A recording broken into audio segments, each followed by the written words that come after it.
dah lama, dah pecah. Boost dia ni pun dah keras. Dia punya getah ni dah keras. Okay, hai. Apa khabar guys? Baik, so hari ni kita ada sebiji kereta Prodor MyB. Okay, baik. So apa masalah Prodor MyB ni?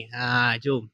So saya bercerita tentang Prodor MyB ni. Baik, so Prodor MyB ni dia datang jumpa kami. Dia kata kereta dia bila dia berhenti traffic light, berhenti kat rumah, kereta dia ada rasa gegar dekat bahagian dashboard dia.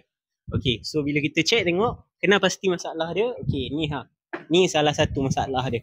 Okay, so ini ialah dia punya engine mounting bahagian gearbox. Okay, so apa jadi kat engine mounting dia ni? Engine mounting dia ni dah lama, dah pecah. Boost dia ni pun dah keras. Dia punya getah ni dah keras. Okay, baik. So, bila jadi macam ni, apa yang akan berlaku? Getah ni dia dah tak serak gegaran daripada enjin tu.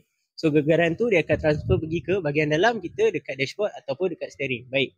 So, kita nak selesaikan masalah ni, kita suggest pada owner untuk ganti engine mounting yang baru. Okay, so nak ganti engine mounting ni, anda boleh pilih lah nak pakai original ataupun nak pakai OEM. So, macam owner ni dia pakai yang original balik. Baik. So, kita ganti engine mounting one set dan selesai masalah. Baik, bagi korang yang nak check masalah, boleh datang cari kami di Fizi Motorsport Samarinda Ipoh. Okay, bye.